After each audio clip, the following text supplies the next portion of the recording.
Hello students, good morning. आज हम नई दिशा बुक का लेसन नंबर 2 पढ़ेंगे, जो कि एक हाथी वाली स्टोरी है। आप सभी ने हाथी को देखा होगा, है ना। हाथी बहुत ही बड़ा और विशाल होता है।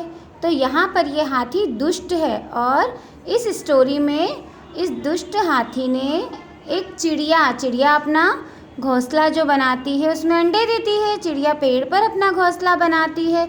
तो एक दुष्ट हाथी था और उसने चिड़िया के घोंसले को पेड़ से गिरा दिया और उसके सारे जो 4 अंडे थे वो फूट गए।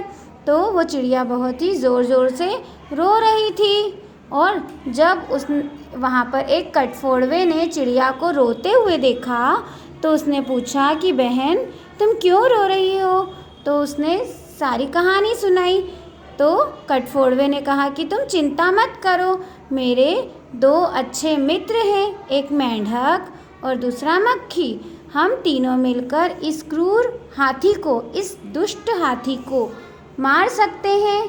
तुम चिंता मत करो। चिड़िया ने हैरान होकर पूछा, कटफोड़वे भैया, ये कैसे हो सकता है।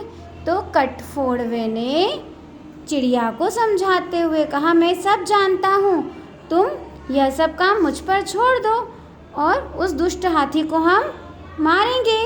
और उसने फिर अपने दोस्त मेंढक और मक्खी को बुलाकर सारी कहानी समझा दी। और फिर एक दिन दोपहर को जब हाथी खा पी कर मस्ती में सो रहा था, तब मक्खी ने उसके कान के पास आकर भिनभिनाना आरंभ कर दिया और उसकी आंखें मस्ती के कारण बंद थी। कुछ समय बाद कटफोड़वे ने उसकी तीखी चोंच से हाथी की दोनों आंखें फोड़ दी। हाथी दर्द के मारे चिल्लाने लगा। उसने इधर उधर दौड़ना शुरू कर दिया। उसको कुछ भी दिखाई नहीं दे रहा था।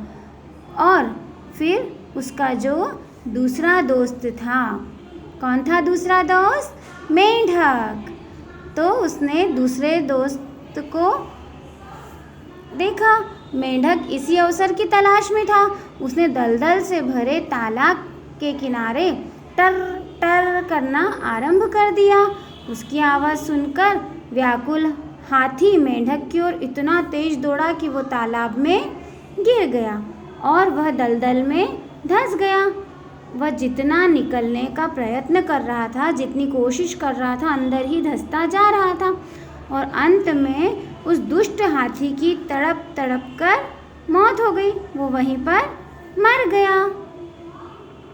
और अंत में चिड़िया, मक्खी और मेंढक तीनों दोस्त साथ में आनंद से रहने लगे।